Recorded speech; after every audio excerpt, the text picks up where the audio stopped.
公序良俗健全育成法の制定により性的な表現が全面的に禁じられてから十数年、必要なまでの法整備と超小型情報端末 PM による監視システムの確立により世界で最も健全な風紀を手に入れた日本という綺麗な国。 That clip that I showed you was the introduction of the anime called Shimoneta. Shimoneta is a world where dirty jokes and anything lewd and dirty are banned from the society. On the outset, it looks like your typical weird anime from Japan with a ridiculous premise. However, time and time again, I've seen reality starting to resemble this anime.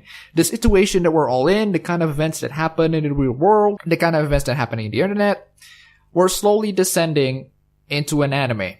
This is a world where every single word uttered by human beings should be acceptable ideas, or else you'll get banned from the government entirely. Like I mentioned in my review of this anime, just like in real life.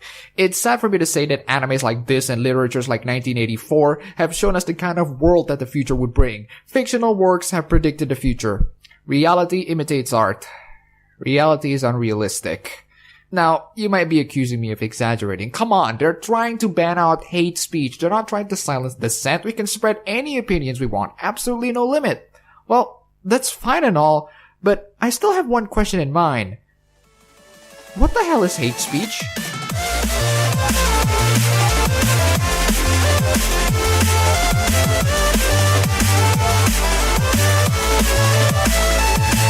Hate speech is speech that offends, threatens, or insults groups based on race, color, religion, national origin, sexual orientation, disability, or other traits.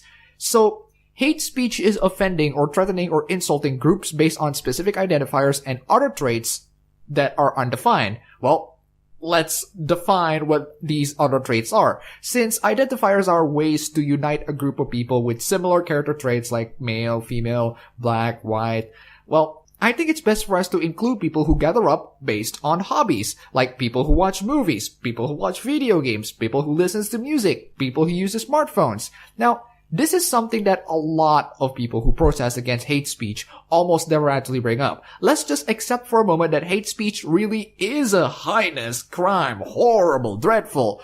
If this law is actually brought into practice, there is one thing that you need to fear even more than its slippery slope nature. This law has acceptable targets. I don't know about you guys, but if you're gonna put a law in place, it should guarantee that it protects everybody. However, the hate speech law only protects a certain group of people. It has the preconceived notion that people who have specific race, gender, sexuality, disabilities, or any other identity traits are never wrong and should be protected based on those. It has the preconceived notion that people that falls into the category of acceptable targets are always wrong and should be bullied for that. This law judges people's actions by the basis of their identifiers and not their actions. And before you guys say, "Oh my god, you are a racist!" Furthermore, there have been charges made against me that I am racist and sexist to white men. I want to explain why this is false. I, an ethnic minority woman, cannot be racist or sexist towards white men because racism and sexism describe structures of privilege based on race and gender.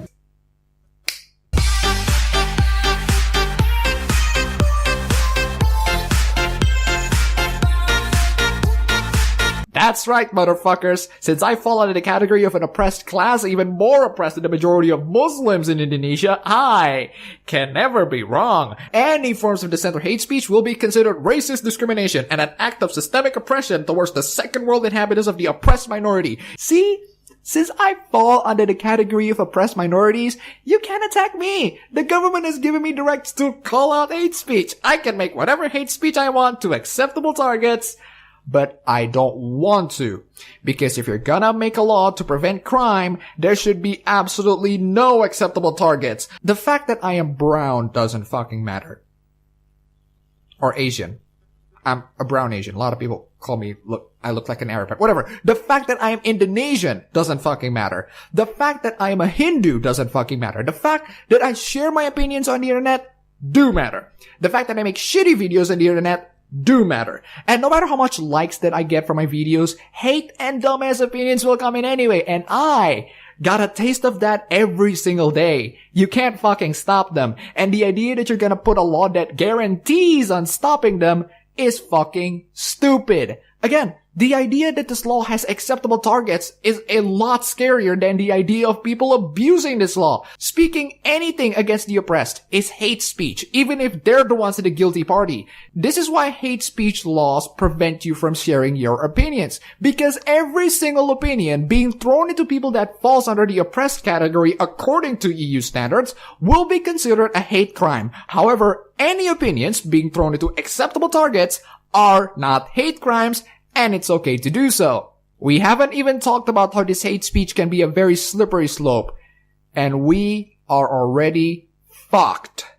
But hate speech is not sharing opinions, it's about incitement of violence, which is not okay. I'm gonna share my opinions on certain things in the most innocuous fashion ever, and I'm gonna check and see if it doesn't incite violence. Let me show you. I don't like Attack on Titan.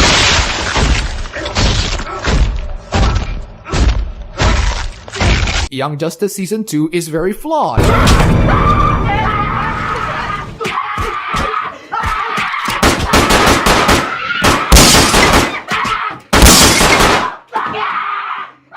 Blues Brothers 2000 is not that great.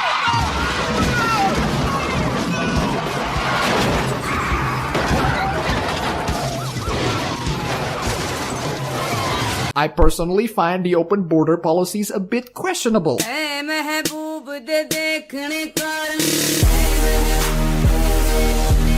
Star Trek Into Darkness was not that great.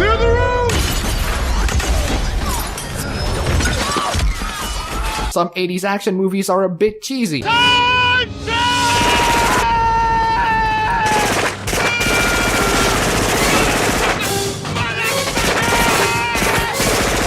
I prefer my women to be sexy and attractive. Some Muslims can get a bit too extreme. Drop the bomb. I hate Donald Trump. I love Donald. Okay, I don't want to get beat up. I think it's enough. So there you go. Every word that I say, no matter how innocuous they sound in nature, can in some ways be interpreted as incitement of violence. Even if the chances are like 1%. Who takes them as incitement of violence? Well, I guess you can say the absolutely overly sensitive people, or people who just doesn't appreciate dissent. Incitement of violence is a crime because the crime is deliberate. If I say the open border policies are questionable and you somehow interpret that as incitement of violence against the Middle Easterns, you are a moron. Slippery slope, ladies and gentlemen.